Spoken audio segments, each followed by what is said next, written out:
Bonjour tout le monde, bienvenue dans cette nouvelle entrevue de 180 degrés. Je suis très contente aujourd'hui de recevoir une invitée que je ne connaissais pas beaucoup en premier lieu et on a fait notre rencontre avant l'enregistrement de l'entrevue et je suis persuadée que ça va être un sujet qui va vous captiver. Alors aujourd'hui, je reçois Kim Auclair, qui est experte en communication et en relations de presse. Donc, vraiment un sujet que je n'ai jamais traité encore sur le podcast. En fait, ce qu'elle fait concrètement, Kim, c'est qu'elle va aider les entrepreneurs à obtenir plus de notoriété et de crédibilité auprès des médias traditionnels. Donc, on pense aux revues, aux journaux, à la télévision, via des campagnes médiatiques. Et je dois dire que son parcours personnel aussi est très inspirant. Elle vit depuis la naissance avec une surdité sévère et elle nous entend grâce à un implant cochléaire. Et donc, on peut dire qu'elle était peut-être pas destinée à une carrière dans les communications et pourtant, ça fait plusieurs années qu'elle est dans cette industrie-là. Et je trouve ça très inspirant d'en apprendre plus sur son parcours. Alors, officiellement, bonjour Kim. Bonjour. Merci. On allait dire la même chose, mais merci d'être là avec moi cet après-midi pour enregistrer cette belle discussion avec moi. Ça fait plaisir. Donc, en fait, là, j'ai fait une belle introduction pour te présenter, mais ce que j'ai envie, en fait, de commencer, en fait, pour débuter l'entrevue, j'ai envie que tu me parles, tu sais, brièvement de ton parcours puis ce qui a mené à ce que tu fais aujourd'hui pour les entrepreneurs. Oui. Alors, moi, comme tu as dit, je suis sourde, j'entends grâce à un implant cochléaire. J'ai ma surdité vraiment de sévère à profonde. J'entends pas de l'oreille gauche, j'entends de l'oreille droite avec mon implant cochléaire. Et avant, j'avais un appareil auditif. J'ai jamais vraiment accepté ma surdité. Je l'ai accepté sur le tard. On parle de... j'ai 38 ans, donc on parle de... 2017-2018, j'ai accepté ma surdité. Et le fait de pas en parler, de pas l'avoir accepté, me bloquait beaucoup dans mes rencontres en personne, dans ma façon de fonctionner en personne. J'avais pas tant de succès dans ma vie personnelle, mais aussi quand j'allais chercher des entrevues, des opportunités de travail, ma voix n'était pas celle que tu entends en ce moment. Et j'avais pas d'expérience, j'avais tout. Qu'est-ce qu'on n'a pas? Pas d'expérience, mauvaise note à l'école. Je parle pas comme je parlais aujourd'hui et je veux travailler dans le monde des communications. Donc, de la part des préjugés, il y avait toujours quelque chose.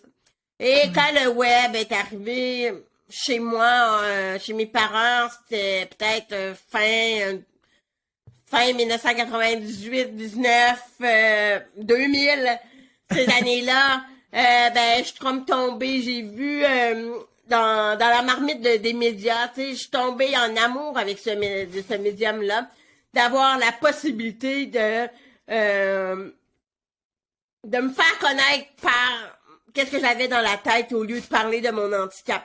À ce moment-là, dans ma vie, je cherchais beaucoup de crédibilité, je cherchais de la notoriété, je cherchais à être vue, à être entendue et à acquérir de l'expérience. Tout ce que, en vrai, j'avais de la misère à obtenir parce que je parais plus jeune de mon âge, j'ai pas nécessairement le look d'une femme d'affaires en complet ou quoi que ce soit. C'est rare que tu vas me voir en talons hauts. J'ai une face de kid, toujours dynamique, toujours heureuse, un peu bébé, mais le web m'ouvrait tellement de portes. Tu sais, j'ai eu mes retombées dans les médias en 2003, ma première retombée en voyant le journal local, en me disant comment ça y est là, lui, puis moi je suis pas là. Pourquoi est-ce que je pourrais pas faire parler de ça? Fait que c'est vraiment tout un bagage comme ça. J'ai eu un épuisement, en fait. En 2017, j'ai eu un épuisement de communication après avoir sorti mon premier livre. Et ça me ralentit. J'ai décidé de ralentir ma business pour... Au départ, je t'expliquais que je voulais chercher de la crédibilité. À un moment donné, la crédibilité, je l'avais. Mais j'avais pas accepté ma surdité, puis j'en avais jamais parlé comme j'en parle aujourd'hui. Fait qu'il y a eu comme une quête personnelle de 2017 à fin 2019, si on peut dire. Une quête personnelle, qui je suis, au-delà de la Kim Auclair, que la marque que j'ai bâtie, whatever. Puis, ben c'est ça, j'ai accepté ma sortie, j'en ai parlé. Puis encore là, j'ai utilisé les médias pour partager toute ma sensibilisation au lieu de ma sourdité. J'ai utilisé les médias, j'en parlais pas en vrai.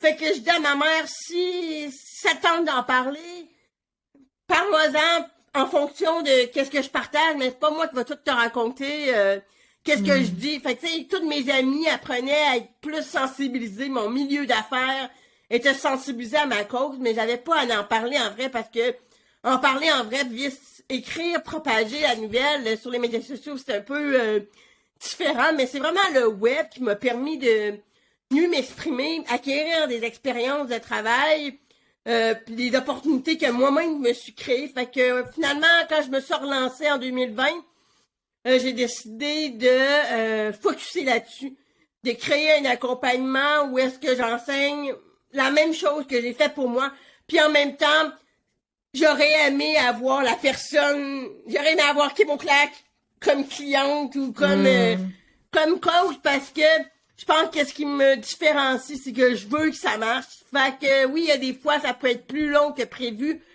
mais ça marche. Fait que je vais faire les efforts nécessaires. Fait que c'est ça un peu qui me différencie un peu dans ma façon de fonctionner.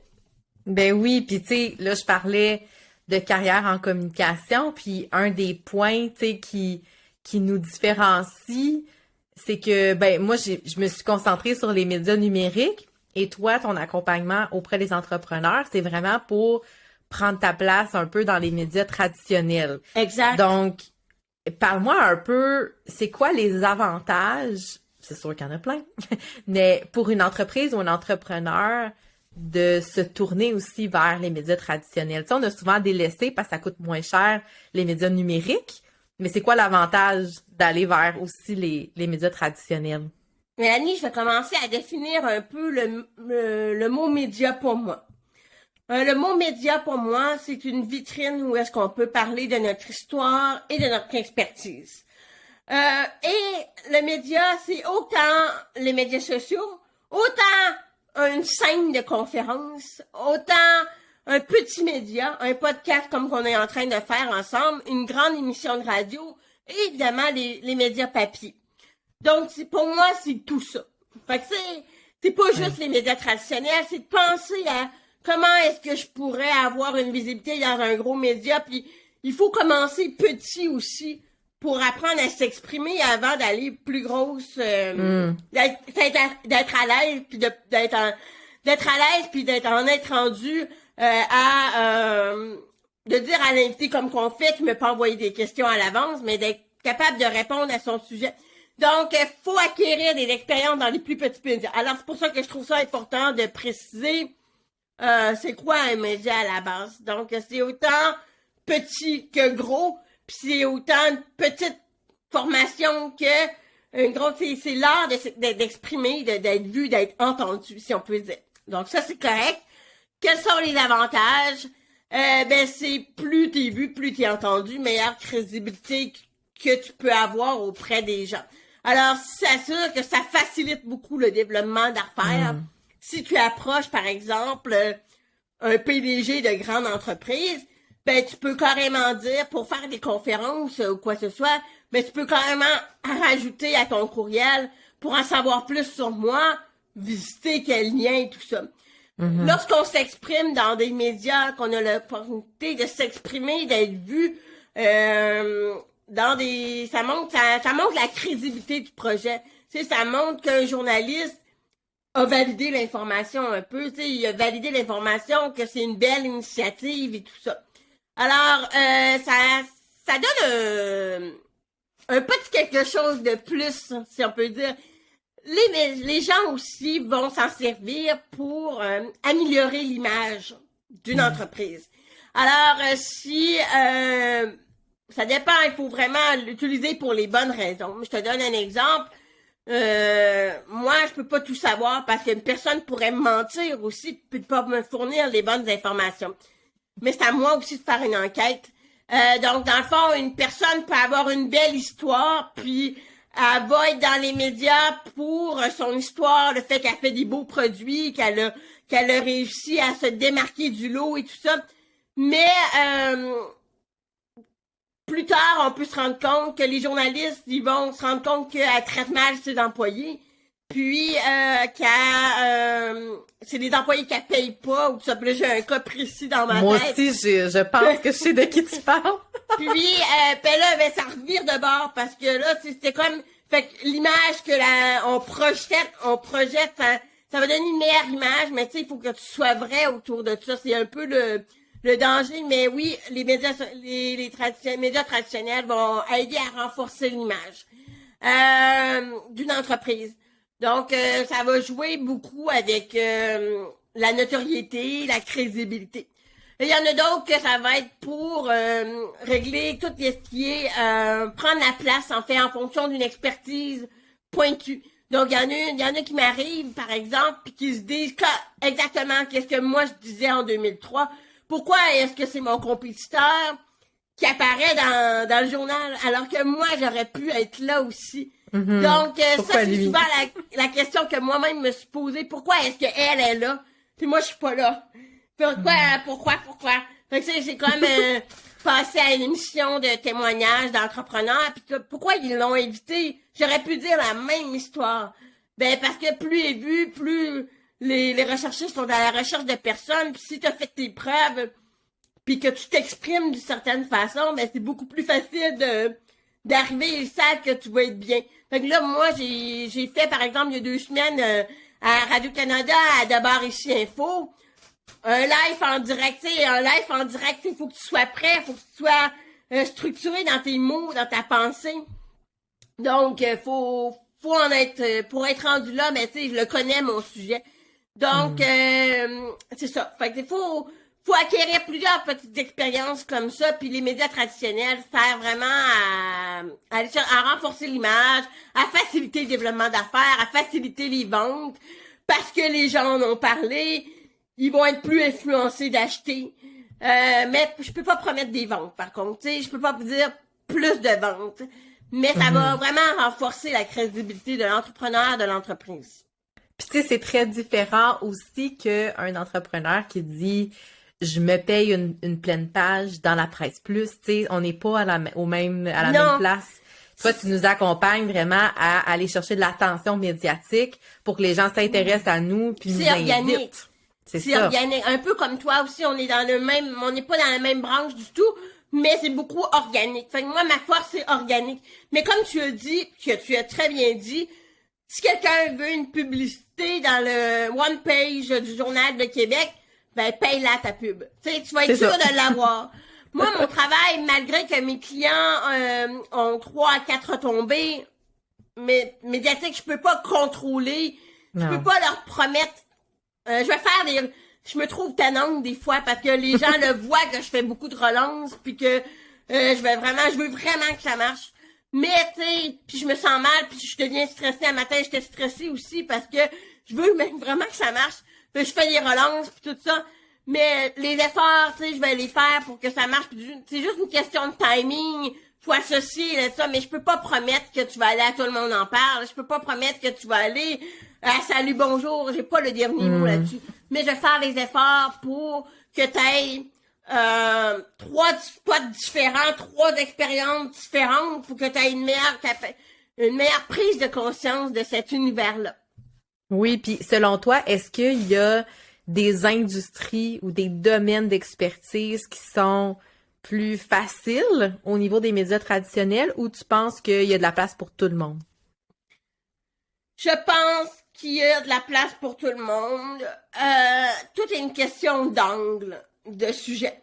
Et aussi de crédibilité, faut que tu sois capable d'amener ton histoire pour qu'elle soit crédible.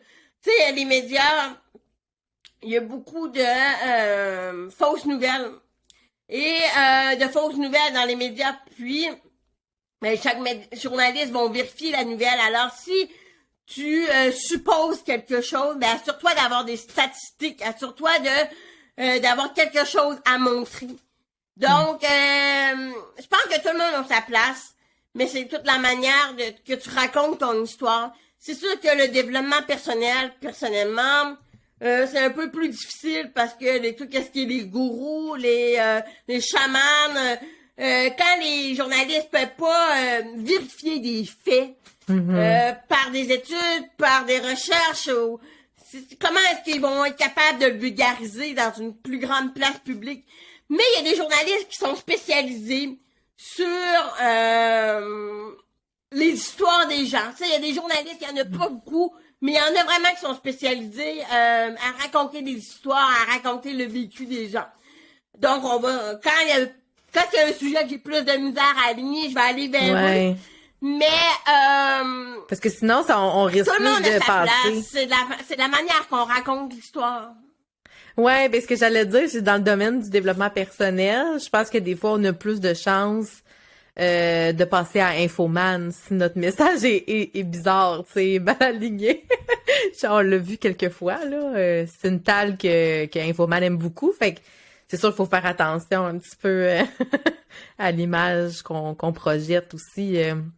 Comme tu disais tantôt, je sais pas, je me sais même plus si c'est dans l'enregistrement ou pas, mais il y a comme une espèce de bel amalgame entre l'image qu'on projette sur les médias sociaux, la façon dont on est justement aussi crédible sur les réseaux sociaux. J'imagine que les journalistes, ils vont faire leur validation avant ou pas forcément.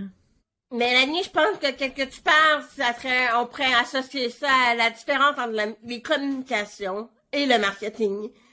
Le marketing, à mon avis, moi j'admire le monde qui sont bons là-dedans, mais c'est tellement deux axes différents d'objectifs différents. On va utiliser le marketing pour vendre. Le marketing, on va faire croire. Puis la communication, le but, c'est de faire passer le message. Un message qui est vrai, qui est authentique. J'ai une cliente actuellement, c'est difficile, puis là, je suis très transparente, je mentionnerai pas son nom, mais c'est un petit peu plus difficile parce que les communications sont pas alignées avec le marketing. Alors moi, j'essaye de faire passer un message plus humain, puis t'as toutes ces publicités qui envoient un autre message que ce message-là est pas approuvé par les médias traditionnels. Alors, quand on cherche de l'info à son sujet, ben c'est le marketing qui prend la place. Puis c'est difficile pour moi j'ai réussi à avoir des retombées, mais je trouve ça difficile. Ouais. Fait qu'il y a comme une façon de parler aux journalistes, mais il y a une façon de faire du marketing aussi. Fait que marketing, on va faire croire. Ben là-dessus, je te challengerais un peu, Kim, parce que, tu sais, dans le fond, là, les communications, c'est une branche du marketing, tu sais. Oui, c'est vrai. Dans les fonctions de l'entreprise. C'est comme selon moi, les communications, c'est main dans la main avec tout le reste. C'est-à-dire que le message central, il est pensé dans un objectif de communication. Puis après ça, les tactiques marketing qu'on fait, tu sais, par exemple, la pub et tout ça, ben ça doit être le prolongement du message. Le prolongement. T'sais. Mais dans le cas que j'expliquais, je m'excuse, je te coupe, mais dans le cas que j'expliquais, c'est comme si l'exemple que je fais, c'est les deux étaient séparés. C'est ça. Fait qu'il n'y a pas de... J'envoie un message, puis c'est ça, c'est désaligné. C'est ça. T'as tout à fait raison que la communication, c'est une branche de marketing. Il y a un message, une stratégie, puis on va appuyer ça par différents spots, là, si on peut dire. Mais on le voit beaucoup aussi dans les grosses entreprises, tu sais, où il y a justement le département des coms qui va tout, tu sais, adresser les messages, les axes, puis tout ça. Puis après ça, dans la pratique, ceux qui vont mettre les initiatives marketing, les campagnes de pub et tout ça, tu sais, des fois, quand les structures sont grosses puis que ça travaille en silo, ben ça amène souvent le désalignement. Puis je pense qu'au niveau du solopreneur ou des PME, quand c'est aussi désaligné, c'est parce que, d'après moi, il y a quelqu'un quelque part qui dit « Moi, je veux les ventes, puis c'est ça le marketing que je crois, puis moi, c'est ça que j'ai connu qui marchait. » Puis souvent, c'est désaligné avec la grande vision que t'as de ton entreprise, tu sais. Je sais pas ce que t'en penses. Mais non, mais c'est tout à fait vrai, puis c'est ça. Des fois, c'est vraiment désaligné, c'est vraiment... Puis dans le cas que j'ai en tête, mais j'ai pas l'impression de passer correctement mon message, ou si la personne, le journaliste va fouiller, ben il va tomber sur les trucs de campagne. Donc moi ça m'enlève la crédibilité. J'ai toujours peur mais c'est une personne fantastique, j'ai rien à dire là-dessus. Mais des fois c'est ça, fait que c'est plus difficile. Des fois j'ai un challenge tout le temps, même si j'ai réussi à avoir des retombées avec elle, des excellentes retombées, mais il y a toujours un petit challenge. Et mon rôle, en fait, c'est un peu être une agente artistique qui va représenter la personne, qui va être fière de la présenter. Puis, je vais pas non seulement la présenter dans les médias, mais je vais la présenter comme conférencière à différents organismes qu'on cible ensemble, à des opportunités pour qu'elle puisse s'exprimer. Donc, c'est important que moi-même, j'y croie à son message aussi. Fait que, oui. L'axe de communication, comme tu dis, doit être aligné.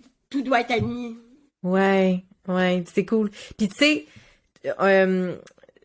on s'est parlé un peu avant, puis tu me disais, tu sais, que tu avais travaillé avec Alex, que tu avais travaillé Alex Martel, avec Maude Lavoie, que j'ai d'ailleurs reçu sur le podcast quelques épisodes précédents. Comment on fait, Kim, quand on est solopreneur dans une industrie, tu sais, en ligne? Comment on fait pour vraiment arriver à se tailler une place dans l'espèce de jungle médiatique? Est-ce que c'est un long processus? Comment tu travailles avec tes clientes pour arriver à le faire? Parce que je veux dire, avec Alex, ça a bien fonctionné, puis Maude aussi, tu sais, ils ont eu leur instant de gloire, si on veut. Grâce à toi. Tout part, à mon avis, de positionnement. Moi, je donne tout le temps le truc. Sur quel mot, donne-toi 3 mots sur lesquels tu voudrais être reconnu. On pense, par exemple, dans les groupes Facebook, à chaque fois que une personne demande de l'aide, tout le monde tag tout le monde. Mm-hmm. Mais il y a des termes que les gens disent qui, on pense tout de suite à une personne en tant que telle, tu sais. Ouais. Fait que, tu sais, moi, je te dirais, commencer à définir 3 mots. Que pourquoi elle voulait être reconnue. Fait que moi, je te donne, par exemple, moi, ça va être surdité, entrepreneuriat, puis communication dans les médias. Donc, c'est souvent les termes que je vais utiliser moi-même, mais qu'on peut facilement m'associer sur le web et tout ça. Alors, commencez par 3 mots-là, puis soyez cohérents. Donc, commencez par parler de cheval pendant 4 mois, puis après, vous changez pour papier de toilette, puis après, vous parlez de l'importance d'installer une cheminée de telle manière, ça manque de cohérence. Donc, tu sais, est-ce que tout doit être dit sur les médias sociaux? On peut contrôler notre message. Et on peut décider quand on affiche un certain élément de notre vie publiquement aussi. Donc, il faut garder quand même une cohérence. Les mots, ils peuvent changer en cours de route. Moi, ils ont changé en cours de route, mais ça reste tout le même... ça reste toutes les mêmes angles. Fait que je pense qu'il faut commencer à se positionner sur des mots, des termes qu'on dit. Ensuite, on va essayer de s'exprimer, de montrer l'exemple. Donc, d'aller au-delà de donner juste des conseils, parce que les conseils, tout le monde en fait. Alors, qu'est-ce qui, moi, a bien fonctionné pour moi, c'est toujours rester dans l'action. De dire nos déplacements, je m'en vais faire tel... Je te dis ça parce que dire ça, moi, ça m'a généré des opportunités médiatiques. Donc, de dire que tu t'en vas faire telle conférence publique à tel endroit avec tel titre, de dire que tu as fait telle chose pour tes clients. Donc, montrer l'exemple. Ça va être une excellente façon parce que quand vous racontez vos histoires, quand vous racontez votre expertise, vous montrez que vous avez de l'exemple, les recherchistes, eux, ils vont faire leurs recherches puis ils vont le voir, ça va être prouvé. Fait que moi, je te nommerai, par exemple... une fois qu'un article de blog, je revenais d'un voyage solo, puis j'ai carrément associé comment le voyage solo pouvait être rentable pour l'entrepreneur. Tu sais, le voyage solo, comment il pouvait se développer. Ben, puis un recherchiste est tombé sur mon article, puis ça a fait une conférence, tu sais. Puis après, c'est arrivé un autre où est-ce que je parlais de l'importance d'être soi. Ben, une recherchiste du magazine Véro. Fait que le magazine Véro, elle tombe sur mon article, puis elle me fait une petite espace dans le magazine Véro. Donc, partagez vos expériences, mais allez au-delà du conseil. Comment vous l'avez vécu dans votre vie? Pensez à le raconter aussi en étant utile. toujours utile pour les autres. Donc, pas centré sur vous-même. Donc, en étant utile, plus en étant utile, je pense à Maude, puis à Alex, c'est des très bons exemples, à quel point, surtout Alex, a créé du contenu utile pour la communauté. Donc, elle s'est bâtie son crew de cette façon-là. Maude, c'est un peu tout le monde, à chaque fois qu'on parle de Shopify, Maude. Tout le monde la tag. Tu sais, elle aide les gens de cette façon-là. Puis elle est super pertinente sur TikTok aussi. Donc, c'est sûr qu'elle va être... ça va être ça. L'autre truc aussi, c'est de suivre les journalistes. À chaque fois que vous avez une frustration, à chaque fois que vous dites la fameuse phrase, ben pourquoi il est là? Puis moi, je suis pas là. Ben, c'est à chaque fois que vous dites aussi, pourquoi ils ont parlé de lui puis ils ont pas parlé de moi? Ben, regardez c'est qui leur journaliste qui a écrit l'article. Notez-le dans un fichier Drive. Puis les courriels sont plus accessibles qu'on pense aussi. Si son courriel est affiché, prenez son courriel, rajoutez-le dans ses données. Mais s'il n'est pas affiché, venez me voir, je vais vous montrer comment faire. Et le courriel, ben en fait, ça, retenez tout le temps c'est qui parle de quoi. Puis en suivant les journalistes, non seulement vous allez participer à leur discussion, savoir de quoi qu'ils parlent, qu'est-ce qui les intéresse, mais eux-mêmes affichent publiquement qu'ils sont à la recherche de témoignages. Alors, on peut saisir ces opportunités-là. Donc, moi, ça serait 3 trucs de base qui permet aux travailleurs autonomes d'être cités, d'avoir quelques mentions pour venir appuyer les histoires que les autres racontent. Ça peut être une façon de commencer. Puis après, quand vous avancez, ben on peut mettre le spotlight sur vous. Donc, essayer de trouver l'angle du message. C'est quoi au profond de vous que vous aimeriez dire par rapport à l'actualité? De toujours se poser des questions. Qu'est-ce qui peut faire une bonne nouvelle? Est-ce que j'ai quelque chose à communiquer qui va avoir un impact à la société, qui va être utile, qui va être un élément qui va me permettre de détruire des croyances, des fausses croyances et tout ça. Et donc, c'est tout ça. Puis, est-ce que tu dirais, Kim, qu'il y aurait un format qui se prête plus à ça? Tu as parlé tantôt de ton article de blog quand tu es revenu de voyage. Est-ce que, pour toi, par exemple, le blog, c'est le meilleur outil? Est-ce que la chaîne YouTube, c'est un bon outil, le podcast? Ou ça dépend? Vraiment. Tout est un bon outil. Moi, je me dis, quand ton message est fort, quand tu sais pourquoi tu fais qu'est-ce que tu fais, puis que t'as vraiment une histoire, t'as vraiment un bon message, le comment est-ce que tu le diffuses vient après. Tu sais, je me dis, moi j'ai dessiné, mes dessins m'ont attiré plusieurs opportunités médiatiques. Je suis pas puis certains médias m'ont appelé BDiste, mais je suis pas une BDiste ou quoi que ce soit. Mais je suis pas la meilleure en dessin aussi. Si j'ai été capable de vulgariser. Tout est dans l'espèce de vulgarisation, mais aussi le ton que tu prends. C'est sûr que si tu fais juste chialer, ben t'es pas constructif là. Fait que c'est un peu j'aime dire autrement que tout le monde est différent. Fait que moi j'ai un handicap, mais tout le monde est différent. Fait que toi, ben tu sais, il y en a qui ont été, je vais être direct, je vais peut-être être direct, mais violés, ou il y en a qui ont peut-être perdu leur mère très tôt, il y en a qui ont eu des enfants très tôt. Ça a l'air de rien, mais tu sais, tout ça, c'est un mini-handicap invisible ou une différence qui fait ton parcours. Il peut avoir pris une tangente autrement. T'as eu un décès dans ta famille, t'as eu perdu quelque chose, t'as vécu un épuisement, le congé de maternité. C'est toutes des petites choses qui t'amènent à réfléchir, à faire les choses autrement. Donc, c'est de structurer ton message, puis te demander comment est-ce que ça peut être utile pour les autres. Parce que quand tu approches les journalistes, le but, c'est pas de vendre ton produit ou ton service. Faut que tu acceptes que, justement, le journaliste s'intéressera pas à ton produit ou ton service. Il va s'intéresser plus à ton expertise puis ton histoire. Donc, à toi de voir au-delà de ton expertise, de ton histoire, qu'est-ce que tu peux apporter encore plus. Et c'est pour ça que je propose à mes clients, une fois qu'on a déterminé l'angle, qu'est-ce qu'on peut faire pour appuyer cet angle-là? Donc, avec Alexandra Martel, ben c'est sûr qu'elle avait déjà son livre, ça l'aidait beaucoup. Mais on a fait un autre projet d'études ensemble qu'on travaille encore. Donc, un sondage qui est une excellente initiative, qui va générer beaucoup plus d'opportunités après. Donc, après, il y en a que ça va être vraiment clair, ça va être une stratégie comme mode d'articles invités, où est-ce qu'on va prendre des articles qu'elle a écrits, on va les repeaufiner autrement, puis on va les donner à certains médias. Des fois, si on n'a pas l'occasion d'avoir des retombées plus précises, donc on va aller proposer l'article. Donc, il existe vraiment plein de stratégies pour être plus visible dans les médias traditionnels.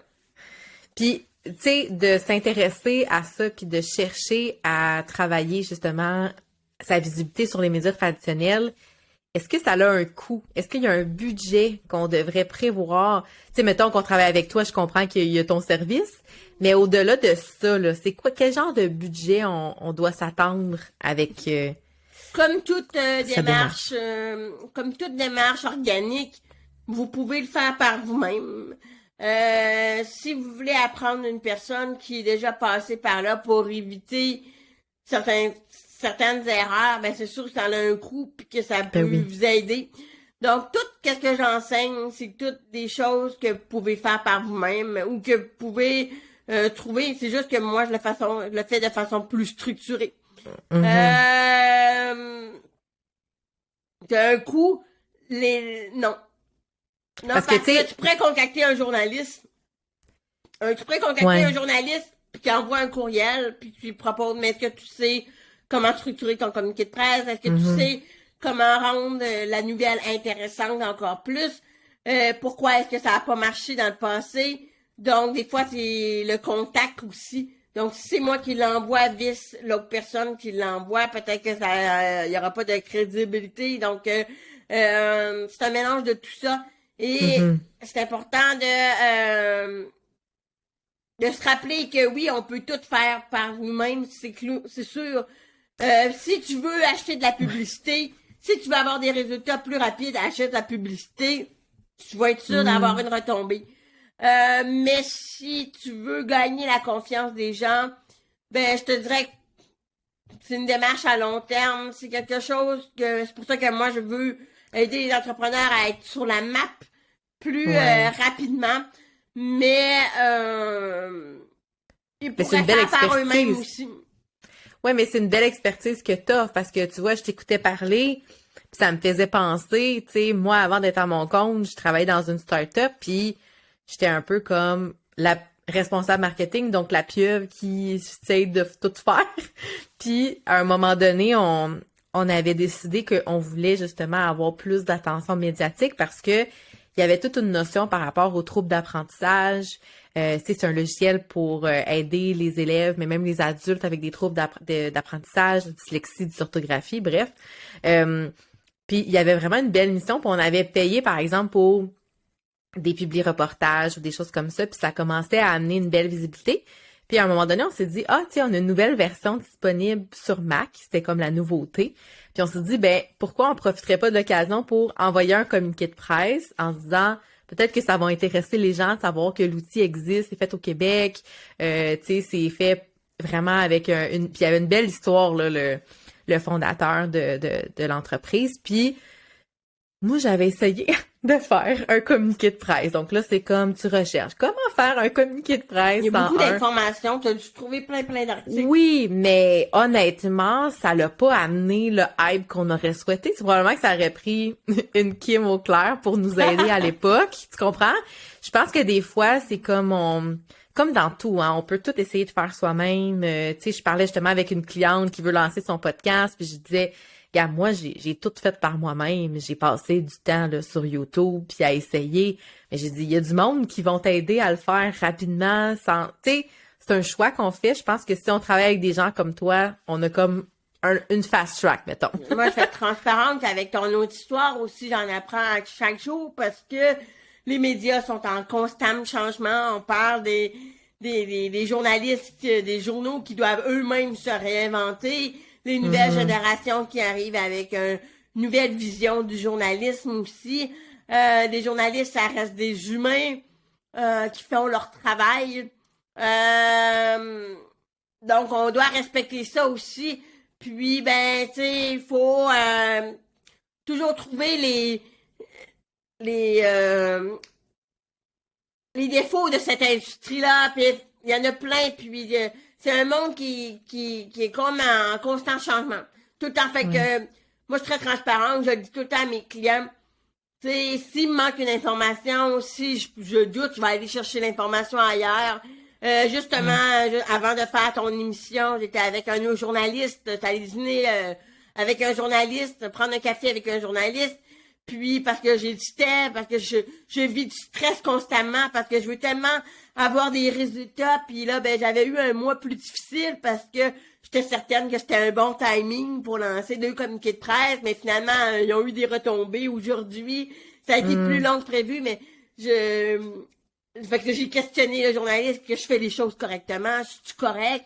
Puis là, on évalue les profils de mes clients. Il dit non, t'es correct. Là, c'est vraiment une question de timing, là. Mais je suis tout le temps en train de me questionner. Fait que je vis les mêmes choses en même temps. Fait que je voulais juste être transparente. Ben non, mais c'est vrai que, tu sais, même si tu as une expertise, même si j'ai une expertise dans ce que je fais, reste qu'on doute constamment quand même parce que ça change, parce que... Puis tu sais, c'est ça, les médias ont beaucoup évolué, tu sais, surtout, mettons, les médias, tu sais, on pense juste à la presse qui n'existe plus en format papier. Tu sais, même la façon de traiter des fois les nouvelles, ça a beaucoup changé parce que entre le moment où tu édites ton article, ben ça peut avoir changé 3 millions de fois le dénouement. Fait que tu sais, il y a quelque chose de très effervescent aussi, là. Tu dois le vivre souvent.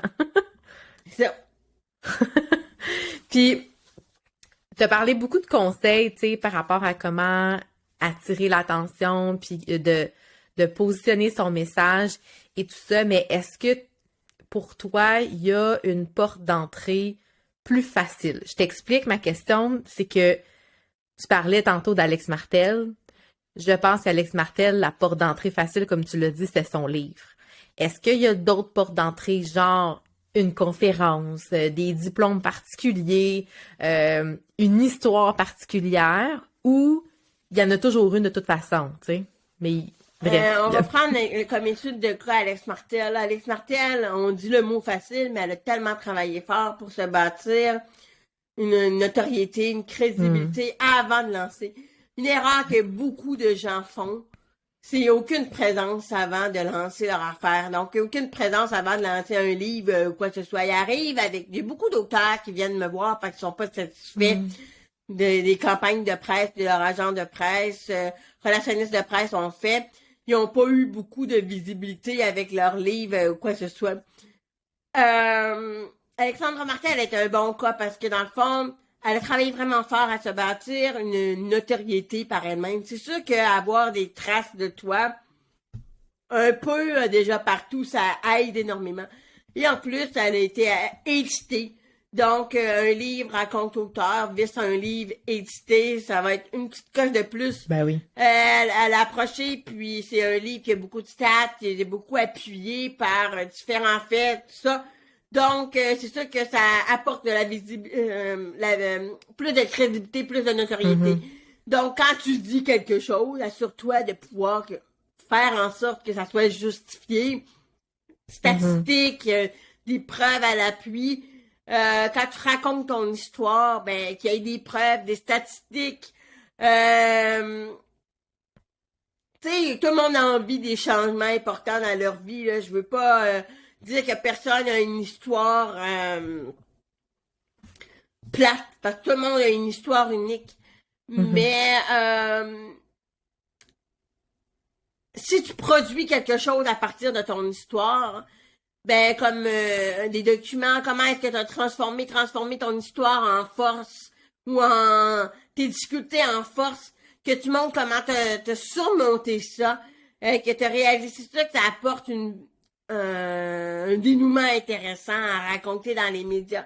Donc, je dirais que de pas trop attendre avant de contacter les journalistes, mais tu sais, quand même, de commencer tôt à avoir une petite présence parce que ça va augmenter la crédibilité quand tu vas approcher des plus gros. Alors, soit en bâtissant ta communauté, soit en t'impliquant localement aussi. Si je donne un truc comme ça parce qu'une cliente le vit actuellement, participer à des concours entrepreneuriat, plusieurs concours entrepreneuriat sont associés avec des firmes de relations de presse. Alors, si tu gagnes le concours, automatiquement, la relationniste de presse va te plugger à différents endroits. Donc, ça peut te donner une première expérience avec les médias. Donc, ça peut faciliter les choses si tu les approches. Alors, c'est toutes des petites choses comme ça qui peuvent être super intéressantes à développer et de suivre les journalistes le plus tôt possible, de commencer à le faire. C'est sûr qu'en établissant une relation avec eux, ça va être beaucoup plus facile après. Mais si on parle d'éléments, c'est sûr qu'une bonne image, de soi, des témoignages, tout ce qui peut permettre à un journaliste ou à un recherchiste de vérifier l'information de que ce qu'il dit, c'est vrai.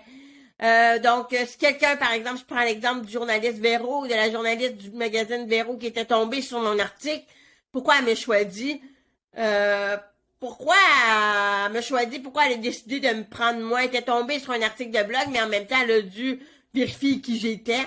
Donc, c'est sûr que avec des traces un peu partout, ça te permet d'être encore plus visible, d'être encore plus crédible. Donc, je te dirais, tu sais, attends d'avoir un travail. Au lieu de dire je lance un nouveau site web ou je lance ma nouvelle entreprise, puis ça fait juste 2 semaines que tu es en activité, attends d'avoir des faits. T'as aidé 40 000 personnes avec ton site web. T'as levé un financement de 3 millions de dollars pour ta start-up.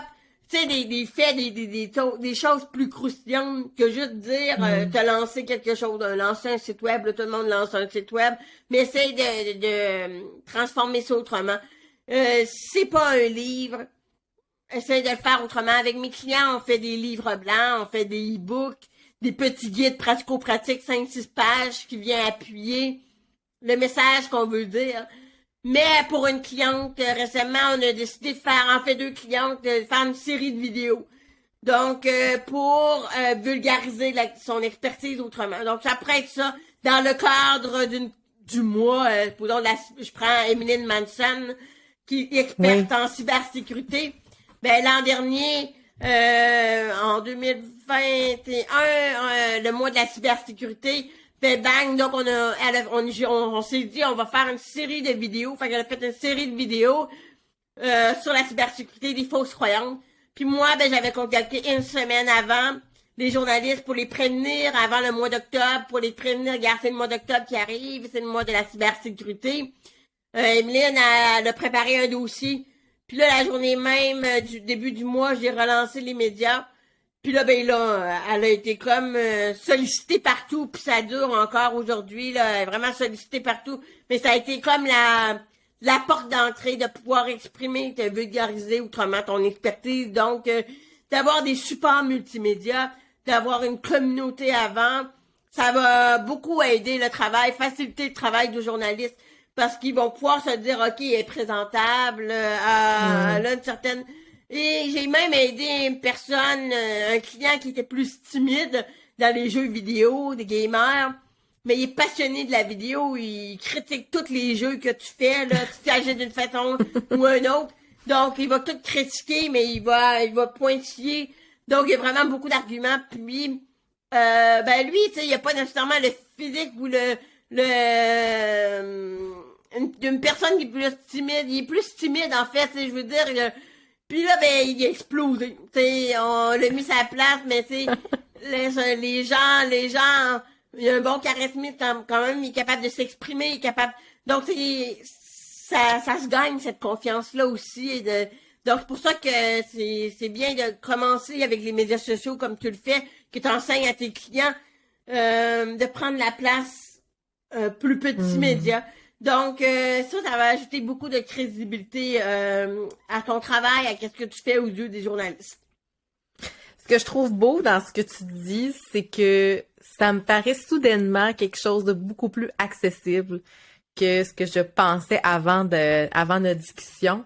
Je pense que c'est ce qui, en fait, j'espère que c'est ce que les gens vont retenir de ton message parce que je pense que ça vaut la peine, surtout pour des entrepreneurs qui ont des ambitions ou qui ont envie de partager un message très fort. Il y a une démarche là que tu proposes. Puis en terminant, je sais que tu as un outil gratuit, puis je demande souvent à mes invités s'ils ont un outil à partager avec ceux qui écoutent le podcast. Donc, je te laisse la place pour en parler, puis je vais mettre le lien dans les notes. Il n'y a pas de trouble. Dans le fond, c'est simplement sur ma page d'accueil sur kimoclair.ca. Les gens vont voir un e-book où est-ce que je raconte 5 trucs que moi-même j'aurais aimé ça travailler en travaillant avec des journalistes. Donc, ça répète plusieurs conseils que je vous ai partagés. Et ça va comme vous dire en même temps au final que c'est beaucoup plus accessible qu'on en pense, puis que tout le monde a sa place. Puis non, faut pas être Daniel Henkel puis François Lambert pour être dans les médias. Vous aussi, vous pouvez avoir votre place. Et je vous encourage fortement à la prendre, justement, parce qu'on est dans un air où est-ce que tout le monde est en compétition. Donc, c'est une petite cloche. Si vous êtes très présent sur les réseaux sociaux, allez là où est-ce que vos compétiteurs ne sont pas, puis c'est justement cette portion-là qui ne sont pas nécessairement. Ouais, je trouve que c'est un beau document pour bien résumer, si on veut, l'entrevue puis les propos, les conseils que tu as donnés aujourd'hui. Bien, merci. Donc, un gros merci, Kim, pour la belle discussion. J'espère que ça l'a allumé des petites lumières dans la tête de certains entrepreneurs. Ça fait plaisir. Merci à toi, Kim. Merci.